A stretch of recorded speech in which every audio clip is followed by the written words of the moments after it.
Hello, folks. Welcome back to Bucks Paranormal Podcast on YouTube.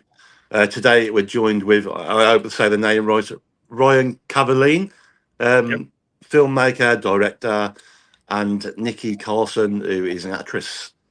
Obviously, I've explained to these guys who you are, what you do, which is what I was going to ask you to do for the first question, really. So that's a bit pointless. But can you explain to the audience who you are, what you do, where you're from, how long you've been doing it, a bit of your background story, really? Sure. We're Legend Hunter Films. I've been shooting independent films for over 25 years. We make horror films, documentaries. Lately, the last few years, we've been doing a lot of ghost investigations and doing documentaries on that. And Nikki came on board about 6 years ago. Okay. as an actress and part of the paranormal team. Which I was not a fan of in the beginning. I was like, what? You guys are nuts. What are you doing? And then I started doing research, and it's quite exhilarating. That's what most people say until they get on the first investigation. And then they're like, a lot of people go into investigations, I think, wanting not to like it, wanting not to enjoy it, not to get that buzz, that itch. And then when they do, or they fall asleep. Yeah. I just didn't mess with anything. Like, that's not my business. But it's not. It's a lot different than what I expected. There's definitely a lot more to it. So, like I say, it's just chill, general chat. We'll go with the flow, like we just said there. But I always write down a few questions just to ask and keep the conversation buzzing. So, obviously, it was just going to be you, Ryan. So it's a bonus. We've got Nikki here today as well. Sure. So I'll be asking the questions really, and if you can both kind of give your answers, I guess. So, were you always fascinated in the paranormal? Or was there one moment that started it all? So I know Nikki's just said that she's only really got into it over the last 6 years or so, as like a paranormal enthusiast, investigator. So for your question, Nikki, in those 6 years, is there anything that's made you think, wow, I can't explain that. This is my most credible bit of information, evidence. I really believe. Is there anything that's like, your top thing? Well, I lost my dad whenever I was 15. So I've been interested in paranormal stuff since I was younger. But after I was an adult and lived on my own, I was done. Like, I lived by myself. I didn't want to do anything scary. Yeah. So working with these guys and getting back into the horror stuff, like, kind of brought me back into that. So, because you said so many things, I can't remember. Sorry, that's one thing with me. I'll babble on as well. So talk over me, do whatever, change subjects, whatever. I sometimes I just can't stop talking. Oh, sorry. Well, the first investigation I did with those guys, I was communicating with something that was moving this little metal windmill. Yeah, like a metal windmill. And every time I would talk to it and ask it to do something, it would. Like, I asked a spirit to move this little piece, and it was amazing. So I started kind of, I don't know, just playing with them. I thought it would be more fun to have a fun approach and see what would happen. And after seeing that, I go with them all the time now. I don't know. I'm more of a, like, happy-go-lucky. I'm just here to have fun. He's, serious business, and I don't know. Did you find that a lot of, like, on the investigations, a lot of spirits and that feel, I don't know, what's the word? A bit like you're a bit of a magnet. Like, do you feel like they're attracted to you and like they come around you and communicate with you a lot more as a person and an individual? Or for me, it depends on the evening. Like, if the energy's up, it seems like they're more active. If it's just a mediocre night, they're just not as active. It just really depends on the evening and what's going on and the full moon or not. And the general energy with our team and all that, I guess, and around the building. Yeah. Nothing's ever really seemed to, I don't know, connect as much as that first time with that little metal trinket spinning. And before I went to bed that night, like, I said, oh, hey, good night. And it started spinning again. That's never happened since. Not that much, anyway. No, that is, man. But Ryan, like, how about you then, really? Is there anything that's, like, your main moment, let's say, that's made you strongly believe more than ever? I think the several times we use the ghost box, and when the ghost box are actually answering your direct question, and it's all working together like a conversation. That's not by accident. There's something going on there. So that I think the ghost box is my priority of thinking there's something on the other side or someone's trying to communicate. And we've had some really great conversations through ghost box. I've had some really odd, scary events. I had one tell me, or asked it if the devil's real, and it answered yes right away. And it got real dark and cold in that room when we were working in it. So moments like that, you tend to think, yeah, this stuff's real. No, definitely. I mean, that's one of my favourite things, especially the Estes method. Obviously, got the headset on and all that. I've never been a big fan in like apps, applications. However, there's been 2 times in all the time I've been doing the paranormal where I've had like an Alice box on, a Paratech. So 2 separate devices, all built with thousands and thousands of words that you know of. And there's been 2 times where I've asked a direct question and they both come out with like the same answer. And both times it's been a person's name on each one at the same time. And the second time was a couple of years later, it was a location I asked about, and both said the same location. Now, the odds of that happening, there's more chance of me winning the lottery. So I do agree with like what you're saying, the spirit bots, the ghost bots. Yeah, I think that's probably my favourite piece of equipment, other than your average recorder, EVP. Yeah. Yeah, man, that's cool. We've caught stuff on video too that makes you scratch your head because since I shoot films, I know what's going on. But when there's something in there that I can't explain, it makes me wonder. Even like a styrofoam cup hanging from a string, and you're asking questions like turn this way for this answer. Seeing something as simple as that is wild to me. No, definitely. Okay, especially when it's not been moving for 5-10 minutes, and all of a sudden you ask a question, and that does happen. I don't know if you guys have it over there, but over here we have an experiment called human pendulum. Is that a thing in America? I've heard of it, but we haven't really looked into it too much. The way we kind of do it, I mean, people tend not to believe me, but the things we've done, it's been believable. We get 2 people back to back, blindfolded, and there's one person just next to them asking questions. And it could be like, Spirit, if you're here with us, can you push these people in that direction? Obviously, they're blindfolded, they can't see. We don't say what direction, we'll just point either left or right. And there's been times where it's been spot on, like 12, 13, 14 times in a row. Wow. Now, it could be your body naturally moves, doesn't it? Naturally moves. You can't say it's 100% paranormal or supernatural, whatever. But for them people to go like same direction, they're not touching each other.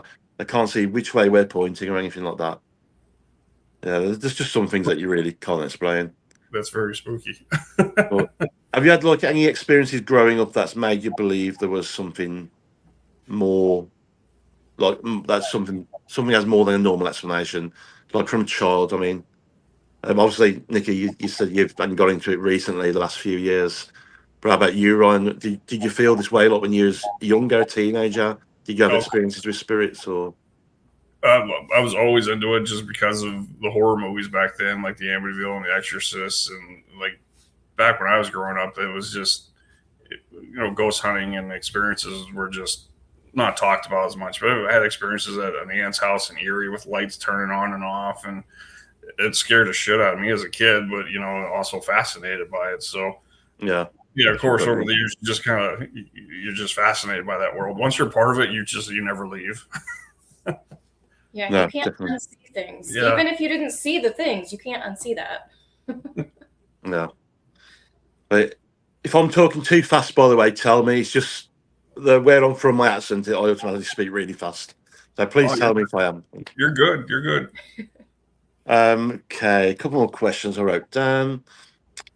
Was there a particular place, story, or person that inspired your interest? I know you said like the movies when you were a kid, that's got you into all the paranormal and all that. But was there something like growing up, I'd say, teenager, young adult, that you were watching? Maybe it was like, I don't want to say it, Ghost Adventures, Most Haunted, that sort of stuff. Did anything inspire you to become that filmmaker that you am and get into the paranormal more so? I would say Lorraine and Shoot, their names. Ed? Ed. Yeah, Is that his name? I don't know why I forgot that. The Warrens, you know that. The Warrens. Yeah, the Warrens. They were a huge influence because they were the first ones doing it, and they really kind of brought it to light real quick over the years with all their investigations. So that they were a huge influence for me. Yeah. I watched all their old documentaries and when there's TV shows with Tony Sparrow and all that. But I think now, more so than ever, probably this last year or two, there's a lot of disbelievers. A lot of people are calling them fake. And you're going to have the haters. And I kind of look at it as more as they brought paranormal to the forefront more than anything. They were the first ones doing it. And now look at it. It's huge and it's everywhere. So even if they were making shit up, I guess, but they still did good. But man, it's done well for Ghost Adventures, and it even says on their program, entertainment purposes only. Right. So they have to make a show. People believe that. Let's be honest. Like that. Not every episode they really found something. We have to make something happen here, So definitely. Even bigger over the years. There's a small town near us called Lilydale, which is just a town full of mediums. It's like this little village. And years ago, we started going up there, and like they're all about the spirits, and they had museums with all kinds of cool ghost stuff that they were working on. So even back then, like just neighboring towns got me more interested in the paranormal and the afterlife. Yeah. Before we jump onto obviously the films and that you got going on, Nikki, were you always like an actress then, or were you something else before? Teaming up with Ryan, or no? He sent me a message one day because I'd modeled for like 10 years and asked if I ever considered acting, and he lives like 10 minutes from me, so I was like, sure, why not? And the first time I ever did anything, I didn't have any lines. I just walked through the woods and acted scared and ran, and it was perfect. I was like, oh, if this is what this is, then yeah, I'll keep coming back.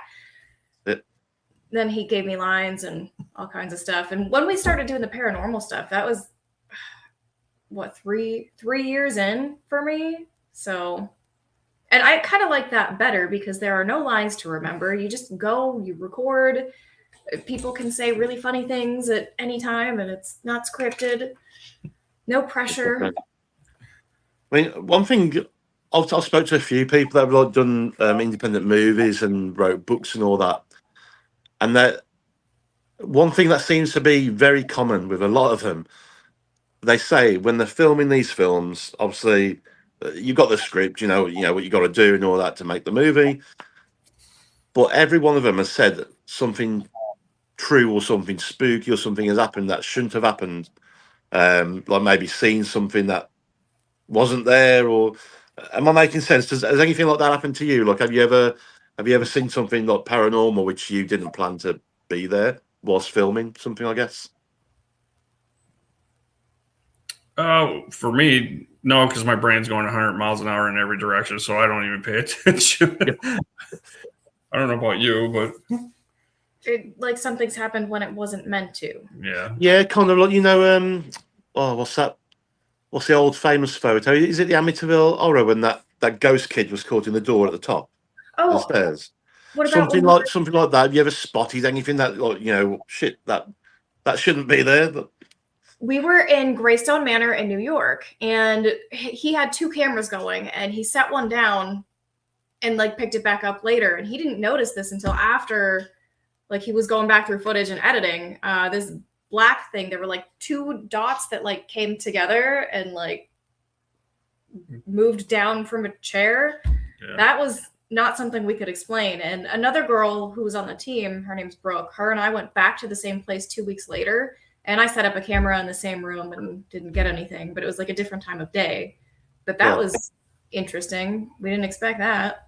Did you say that like an orb sort of thing, but black? Is that it was black, and it came together in this weird glob thing and moved out of the picture. I can't explain it.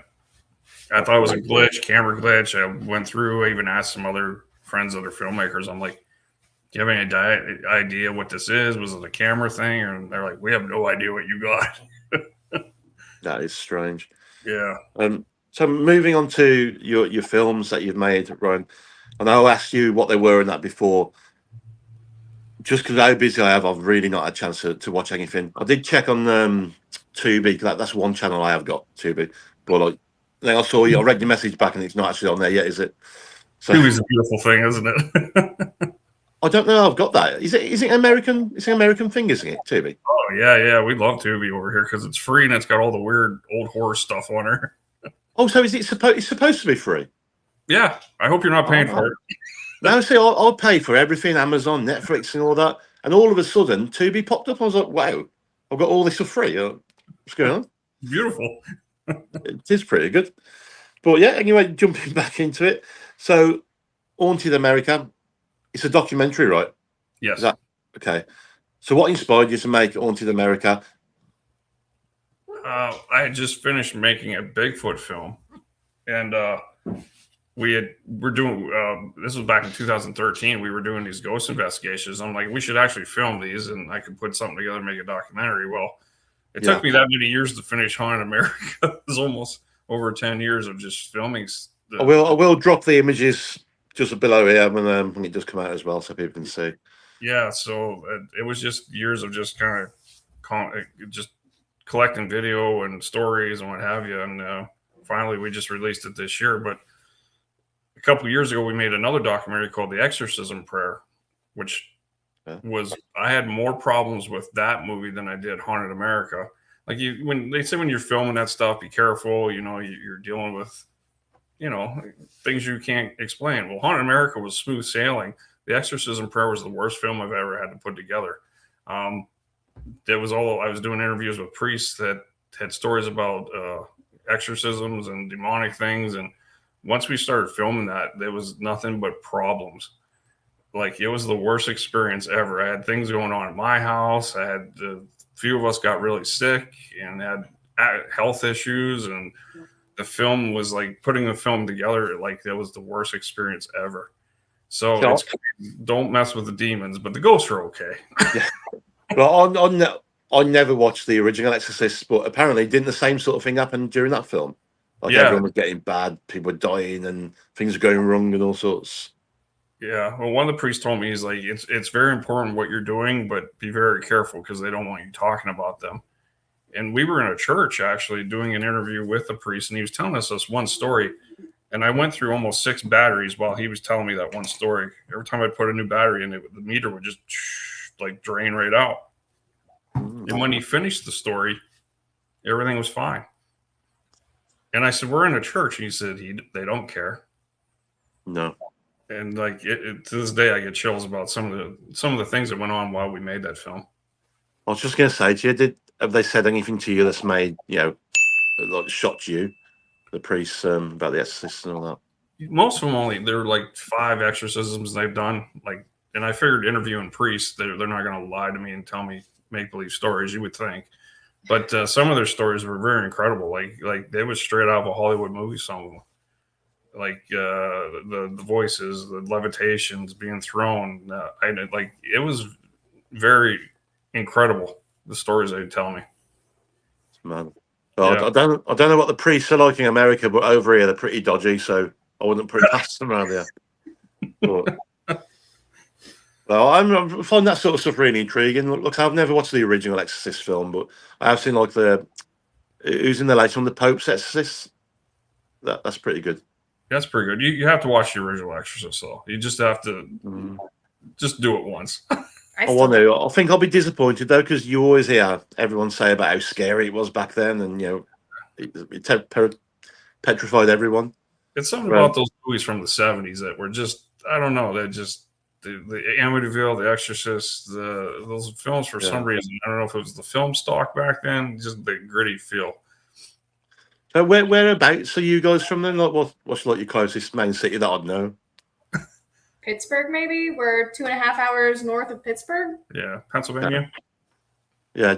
My brother used to live there. My brother lives in Missouri. Yeah. Oh, okay. I've been over twice, and I've been to like Villisca House, McIntyre Villa, Asher Walton House. That's pretty much it, really. Something there. Missouri, it's a drive. Yeah, it's about a 10-hour drive for us. Really? Yeah. Yeah, it was a long drive for him. I used to have to fly into Chicago, and he'd pick me up. I think it was about an 8 or 9 hour drive back to his. Yeah. Yeah. Yeah, it's crazy. You can drive from England to Wales to Scotland to Ireland and back in 10 hours. It takes you guys 10 hours to get to a different league. We laugh about that at our office, at how Europe, so you can drive everywhere in a few hours, but here, like a few hours, you might get halfway to where you need to be here. It's weird though. Like I say, that 10-hour drive that I had over there felt like nothing. But a 1 hour drive over here, it's so long. I think it's because our roads are like all busy, small, curvy. But you guys just got straight roads, haven't you? Pretty much. When Just jump on the other interstates and go, really. Yeah. That's it. Okay, so back to Haunted America. What can some of the viewers expect without you giving too much away? Is it like loads of different type of stories, or is it based on one thing in particular? The whole idea of Haunted America was to go investigate locations that other people could go investigate. So it was kind of like a big advertisement for all these places that we went to, and just showing them what we found. Okay. A lot of them were small houses or houses with these backstories. And it's all clustered within the Pennsylvania, New York area. So anyone that sees our documentary, they can actually go to these places and investigate themselves. So, they're all like, what's the word, for the public? Yeah. Yeah. Okay. Yeah. So we try to do like our documentary work that places people can go see. I mean, it's cool to see a place that's haunted, but like it'd be cool if I see one on TV and be like, oh, I wonder if we can go there. So a lot of them are just these houses throughout New York that are open to the public, and one mental hospital, one graveyard. I'm losing track. Yeah, there's quite a few locations, but every one of them people can go check out themselves. Like I always say to people, like over there, you've got houses that, like you said at the start, look just like from horror movies. They look like Amityville houses. They look like they look a lot. Can't get my words out. They look a lot older than our 1,000-year houses that are still lived in over here. And they're scary. That's what I love about America. Like the places just look scary. The upkeep isn't good around here. It must be something in the air. I don't know. We've got castles everywhere. I've got a castle 5-minute walk down the road. Half-hour drive up there. There's another castle. Hour drive down there's another castle. You've got nice houses. We got the castles, but yeah. Okay. I don't think I could survive in a castle back in the day. No. They don't seem like how the stairs are. I fall down the stairs. What's like your favourite and most active location that you did in Haunted America then? What's yours? Mine, I liked so many, but the Phoenix Hotel, which is, 15, 20 minutes from where we're at. I've known about this place for years and used to drive by it a couple times a month. And the amount of activity that we got in that place was unbelievable. We split up into small groups. We were just in so many different places, and there was so much activity, and it's so close. I've talked to people about this place before. Like, this is a small area. A lot of people know everybody. So when you're talking about this location, other people who are around have been like, oh yeah, I saw a man sitting at the end of the bar. Whenever I turned around, he was gone. Like, and it's not somebody you would expect to say something like that, or even believe that that's possible. Yeah. No, definitely. How about yours? Yeah, the Phoenix was pretty active. That was probably the most evidence we got out of one location. There's a place called the Hillview Manor, which was an old hospital retirement home. That's where I got a lot of stuff out of the ghost box saying, yeah, the devil's real. And one of our teammates at the time had a black figure walk right in front of him and scared the hell out of him. And everyone was ready to quit for the night. But me, I'm like, no, I'm going back. So That it's funny though, because like places like Medex or other places that you go to and you think, it's just a regular investigation, we probably won't get much. Those are the ones we get the most out of. The ones that are like really publicized, like, this is the most haunted house in New York, and we go to it and we don't get much out of it. It's like, this sucks. I was hoping for a possession or something. That's it. Yeah, well, I used to being a team, and we used to go live on Facebook. We had quite a big following, and there's thousands of abandoned locations over here, abandoned asylums, hospitals, and all that. And obviously, over here, it's a trespass isn't like a crime; you can't get arrested for it.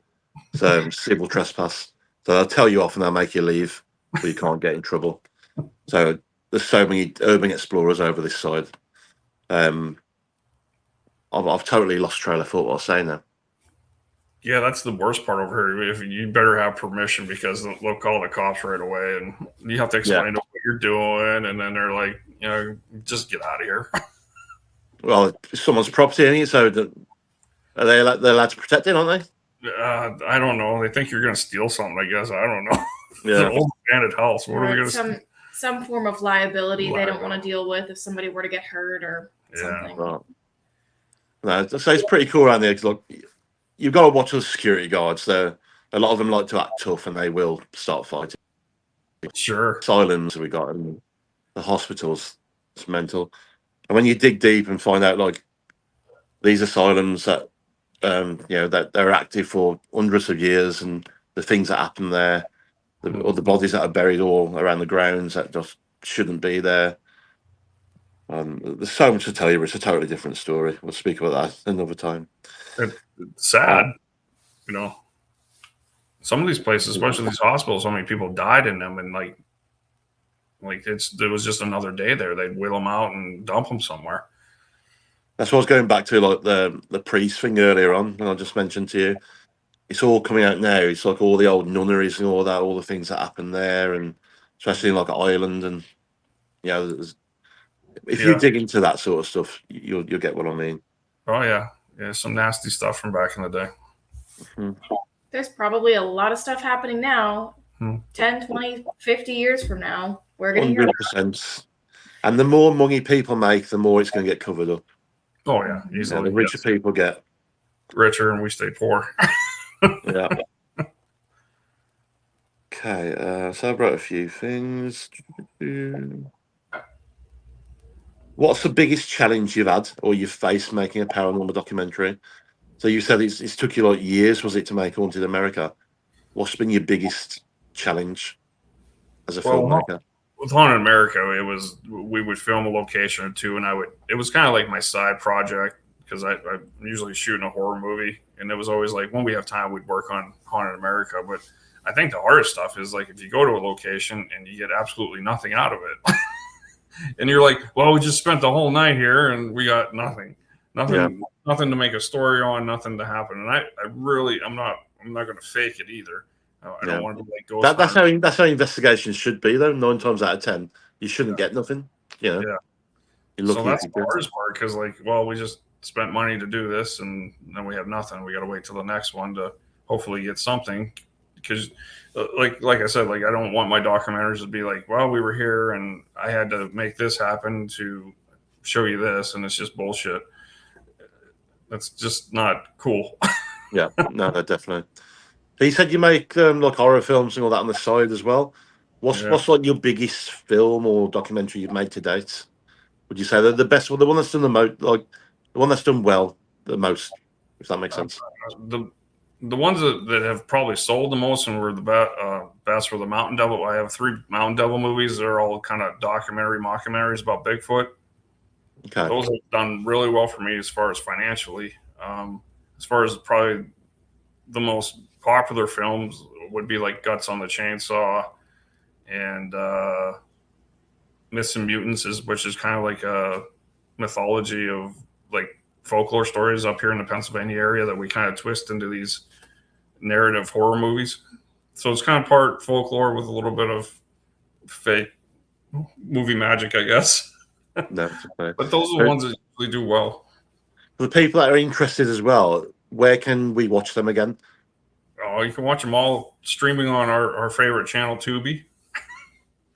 or Amazon. So hang on. So all the others are on Tubi. Yeah, a lot of my films are on Tubi. Oh, if I'd have known that, I'd have watched some. I was just literally searching for like Wanted America. That is on streaming, but it's not on Tubi. It's actually on. Give me a favor. Try and send me a list of like what's on there later on. I can have a look through and share them out. Yeah, absolutely. I try to. My problem is that I can only concentrate on one project for so long, then I kind of bounce to another one. So I always have like 2 projects going at the same time. Yeah. Because my ADHD is only good for so long. I'm a bit like that with stuff, but do you not find that if you do that though, one gets more focus than the other? Yeah, and then it's hard when I go edit because I'm like, well, I forgot about this and this and this. Yeah. And you kind of lose the mojo a little bit. I've done investigations before with film and tried to make like videos from them, and like I've done the same sort of thing. I've been doing one, then it's like long. I'm getting bored. I've started another, got that second one done, and then I'll still leave that first one in the side, get the third one, fourth one, and still have that one sitting to one side. I'll find now it's better for me if I just stick with one thing and that's it. Yeah. Otherwise, that's the same with investigations. We'll shoot one and I'll I'll put it in the hard drive and it'll sit there for a while before I ever get to it. And then I have to go through it. And then I'll move on to something else and be like, oh shit, I forgot about whatever. Don't worry about it. Watch it again. It's like watching a film or reading a book, and if you leave it for so long, you kind of forget where you're at and where you got up to. Yeah. So I got messes all over the place. Okay. There's a new streaming out called Bloodstream TV. No, Bloodstream. Bloodstream TV. And that's a free app, and a lot of our stuff's on there as well. Is that like worldwide, or it's not just America? I think it's worldwide. I'm not sure. I'll send you a link on that one. Did you say anything about Netflix? Paraflix is another one. I don't know if that's in Europe. We've got that over here. I've never used it myself, but I know there's a lot of teams over here that do post a lot of stuff on there. Yeah. Wanted America is streaming on Paraflix. Yeah, it's on Paraflix right now. Okay. That's one you pay for, isn't it? Paraflix. Yeah, unfortunately, that one you got to pay for, yeah. I will check it out. I think I've got so many different bloody apps that I pay for. Like, what's one more? I know. Might as well add it to the list. Okay, so have you ever generally been frightened on any investigation? I know you have. Yes. Other than like the windmill thing that you mentioned there, is there anything else? Pretty much anytime. The last place we were at investigating was a jail that closed in '97.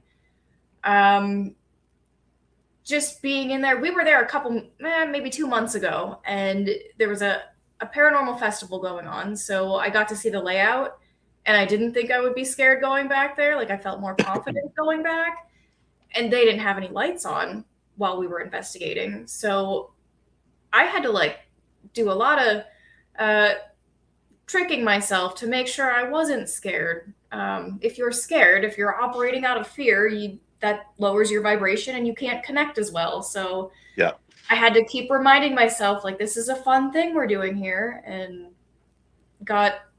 as the night went on, it was a little easier. But we ended up in the dungeon of this place, and we've heard some of the stories. And I think I was I just kind of shut myself off because it was terrifying. But I don't know. I did. Yes, I get scared. Yeah, I mean, that you've kind of answered the question I was going to ask next, actually. I was going to say, do you think fear affects what people experience? Now, as a filmmaker, I'm guessing you're definitely going to say yes, Ryan. Fear does open and liven the experience, I believe. That's why a lot of people go ghost hunting and investigating at night time. It's scarier than the daytime, even though you should get the same activity. Yeah. I don't want to be scared, but yes, even if you're asking questions and you're getting connections and anything changes your energy level, if somebody makes a noise behind you and you get scared, or if you can't maintain your composure, I think that does affect what kind of feedback you're getting. I'm more scared about something coming home, following me home. And I've had that happen at least twice. Yeah, me too. I was going to say, of all the places you've been, I'm surprised nothing's followed you back. Yeah, I can't remember where we were at, but in the middle, I have a whole thing of DVDs in my living room, and my movies are up on top. They've been sitting there for years. One night, one flipped off the top and was in the middle of the living room. It flipped out far from the shelf, and it's been sitting there for like probably over 10 years. So little things like that. My TV's come on in the middle of the night for no reason. I can't explain that. I always, the cat did it. Well, no. No. It's things like that. When they follow you home, I think that's more scary to me more than anything else. Because you got to tell them to get out, do a little cleansing, open the door, tell them, if you're not paying rent, you're not staying. So. Yeah, this is my home. You're not welcome here. Yeah. Do you have like a cleansing or ritual type of thing that you use yourselves then? Like at places or when you need to, I suppose? We always try to say a prayer when we leave. Just like, thank you for your time, stay here. Other than that, I don't. I'm more assertive than that. Like, whenever I first show up places, I always say, like, you do not have permission to touch me. You don't get to come home with me. This is my body. You don't touch it.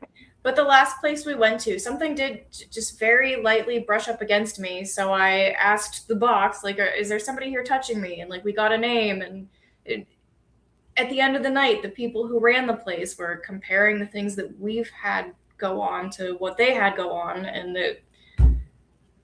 it was just interesting to see all the similarities. But I always say goodbye when I leave. I like it when they touch me. I'm a bit like that. But I think you, like Nikki said, I think that's the way you've got to be. You've got to just tell them, look, you've not got permission. Get away. You stay here. You know, you can't come back on me. You've got to be like almost strict. But I'm a bit more forceful in my investigations. I'm respectful, but I'm not about this love and light stuff. I want something to happen. I want to catch something. That's what I'm here for. Yeah. Are you guys? Would you say you're more leaning to the love and light side of things, or are you kind of like the same? Are you more, you know, you can chuck that table over that side of the room, you can tip that chair? Are you anything like that, or are you more cautious? Let's say. Interesting that you said that, because I always say that all the time, like love and light. I just want to have fun. I just want to be entertained. I don't want anything violent or super scary. I like to be scary. I don't like to be scared. Yeah, no, I get you.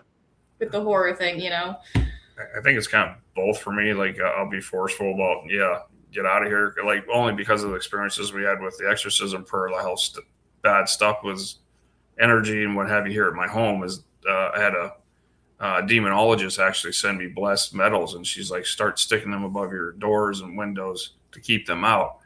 To this day, those metals are still where they are, just to try to keep whatever out. I mean, I think it depends on how open to spirit is that the word? How open you are as to whether they will attach to you, link onto you. I've done hundreds and hundreds of spirit boards, Ouija boards. I've done them where they've not been opened properly, not been closed properly. I've done it in my own home. I've done them in asylums, churches, all sorts. Never had nothing follow me back yet. Probably will now I've said that. But yeah, I've never had nothing negative yet. And like I always try. I will like close them down properly, open them up properly, be as respectful as I can. But like I say, I've never felt the need to have to say prayers or anything like that. We used to, when there used to be a medium that used to come around with us, and that was more of a respectful thing for that's what they wanted to do. But personally, no. Perhaps I've just been lucky so far, you know. It'll probably happen now that we talked about it. Yeah. Well, that first investigation I did with those guys, something came home with me. That little thing that I said that I was connected to earlier, I don't remember saying goodbye. And I told him that. I kind of freaked out because, again, that was my first investigation, and it was overnight. So we slept in that house. And whenever I went back 2 weeks later, I made sure I said some things. Goodbye. It was... I make sure I do that every time now. I mean, that might have come back for you because, like you say, that being your first one, perhaps you were a lot more scared than what you would be now. And they say they lynch onto like fear, don't they? And like your emotions. And So it might have been something that did proper latch onto you at the time. Yeah, I have no idea, but my entire life in that 2-week period like blew up. So everything's fine now, but that was kind of like a pinpoint, that 2-week period after my first investigation. So, but I kind of believe that if you say something to a spirit anywhere they are, they can hear you. So I've talked to the little guy and thanked him for blowing my life up because it's working out. Well, I guess so. If you've got that connection with them, yeah. Same as like you can be sat in your lounge and just randomly speaking to a loved one that's passed. I believe that's kind of similar. You know, if you want them to hear you, they'll hear you. It's a thin line between here and there. You know, they can hear us. You know, it's we forget that death is just next door. It's not too far off. No, definitely. I mean, would you say technology has made paranormal investigations better or worse over the years? Obviously, with you being a big fan of like the Warrens, how they used to do it, obviously they wouldn't have had all this technology that we've got now to hand. They'd have a field day now if they had all the technology that's there. Yeah, I think it's helped 100%. I hope it's helping. Like sometimes you get devices and you're like, I don't know how this technically was put together, but hopefully this works. And it's crazy because a lot of stuff I buy comes from Europe. Yeah. A lot of the pieces I use they were over in Europe. They make a lot of that stuff. Over here, you can't find that stuff for some reason. Well, so my brother used to do a lot of investigations over there as well, and he said you could, but it's like dead expensive, very expensive in the States. Very expensive, and you're like, am I really getting a piece that's talking to the dead, or some kid just put this together at Radio Shack? Well, when you word it like that, you know, it sounds crazy and it doesn't make sense, but we are electrical beings, and energy, it can't be created or destroyed. It just changes. So when people die, there's no such thing as death. It's just changing where your energy's at. You're crossing over. So because we're electrical beings, we have a lot of technology that uses electricity or gauges it. I think it's definitely entertaining and is probably more accurate. Or if you're explaining it to somebody, it would sound more accurate if you're using that explanation. I don't know if that makes sense. Kind of, yeah. A lot of people I spoke to, especially like mediums and all that, they say that's like they're believing in it, that it's just energy. So when your body leaves, some believe it's your soul going, some believe it's not your soul, it's just the energy, the aura around you as such. But there's so many different beliefs in that. We're never really going to know until it happens, are we? Let's face it. We're going to find out one day. Yeah. Well, that's another angle to look at it. If somebody's had a near-death experience and they've actually felt things on another side, I wish that's scary, but I wish I had that knowledge, or I've had that experience, so I could see if what people have said over the years does make sense, because they seem to have a better way of explaining all of the energy and the life and death stuff, and even astral projection, things like that. I'm very fascinated by that. No, I mean, I think it's mad. There's quite a few people that I don't know what the terminology is for it. But do you remember that story? I think it was a British kid, like a 5-year-old kid or something, and he just came out with a story one day. Said he was like this soldier, a German war soldier, died like 300 years, well, not 300 years, but so many years prior. He said where he was buried, who his family were, where he used to live. And he named everything, this 4 or 5-year-old kid, about this soldier. And he said that's who he was in like past life. I recently read something about one who he had a wife and kids that ran a store. It was a 4 or 5-year-old boy telling his mother about this, how he died. And I think it was something to do with war. But he went back to that store. The woman was still there and his kids were running it. Interesting stuff. Like that goes along with like the past life regression type stuff. That's also quite interesting. I've tried doing that myself a few times. It never really works for me. Well, have you ever tried it, past life regression? No, I haven't tried that one. Now, a medium did tell us she told him that we were married in a past life and he left me with 2 kids died of a heart attack. Could happen in this lifetime too. Hopefully not. Yeah, it's weird how like you hear those stories, and mostly, like you just said there, it's from kids. So it makes you think again, like when it's always these kids that have like their imaginary best friends and see all these spirits in the corner of the room, monsters under the beds, and again when you're older, when you're last couple of years or whatever, you might see things. So it is like the start and the end of life, isn't it? That's how when you're most open to it. So I suppose a kid being 4 or 5 is still kind of the start of his life. So it might be a lot more open to spirit and to remembering things like that. He hasn't been corrupted yet in the old brain, so they're probably receptive to things. Yeah, that's a big part of it, honestly. The way it's going, soon will be soon, won't they? 4 or 5 years old. A couple of more to wrap up before we do finish. I want to talk about paranormal TV and social media. What do you think of modern day paranormal TV programs? Do you believe in them, or do you think they are just, as I said earlier, purely for entertainment? This is from a filmmaker. It's great entertainment. It's when I was a kid, this stuff wasn't out. You didn't see shows like that, but for entertainment, I think it's great and fun. Are they real? Probably 9 out of 10 are making stuff up to make their entertainment. But take it with a grain of salt, really. And a shot of tequila. That's it. But your main one over there was always Ghost Adventures, wasn't it? Yeah, they I don't think they were all on the up and up. Yeah. So yeah, obviously we had Most Haunted over this side, and I think that they're both good in the sense they opened everyone's minds up more to the paranormal, got a lot more people involved, and they were good. I think both Most Haunted and Ghost Adventures probably started off being real. Yeah. And as again the money thing, as money came along and got to the 10th or the 15th season, they realised they had to up the game a bit, and that's when Zach got possessed in his demon house and sucked into the floorboards and all sorts and went blind. And I think that's when it started getting crap for that one. And Most Haunted was all found to be fake as well.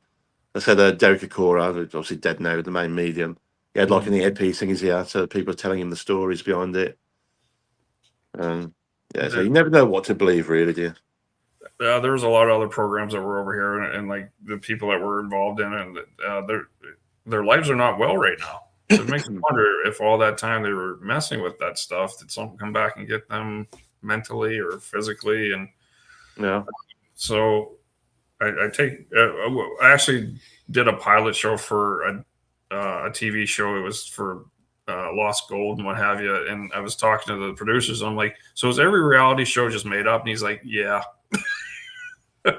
So it kind of broke my heart at that moment, but I'm like, yeah, I get it. Well, the ones that do well probably are made up, yeah.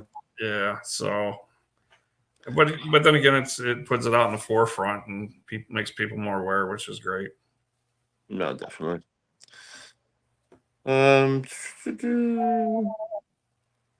That's pretty much it from me, really. Is there anything you want to say or ask or push out there?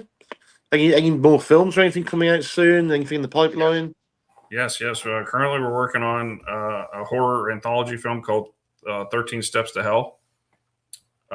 We have Haunted America 2 in the works, and I have a side project I've been working on about life after death. So a lot of stuff in the pipeline, just takes time. Not enough time in the day to get it all done. Do you have like a website where people can see this sort of stuff, or is it just like Facebook and that, really? Well, we have our Facebook page, which is Legend Hunter Films. We have a website, which is legendhunterfilms.com. 9 out of 10 of our films are streaming somewhere. Tubi's a big one. Prime. You gotta go into your Roku or whatever you use for streaming. Just type in a film; it should pop up somewhere. Yeah. No, as I say, I know you've got quite a lot, but try and send me like as many as you can that you can remember that you've made, and I'll try and have a search of some of them, and I'll get them the links dropped out as well. Yes. When this does come out, and say it's definitely not next week, probably the Sunday after. At some point, just drop the links to whatever you want in the comments as well on YouTube, so people can find it. Yep. Yeah. Send it our way and we'll pimp it out on our end. The website has trailers of all of the movies he has on there. It takes you directly to YouTube. Okay. Yeah. Except for 2 of them. YouTube, I think, took 2 down. Took 2 down, yeah. Right, I'll bing on the YouTube. Is that so? YouTube's just where the trailers are. Yes. Right. Okay. But I'll send you a bunch of links. Yeah, send me whatever over, and I can share them out anyway. Sure. Well, thank you for jumping on so early over there. And, thank you. Appreciate it, and we'll speak again soon. Absolutely. Thank you for your time and having us on. Thank you. Take care. See you later.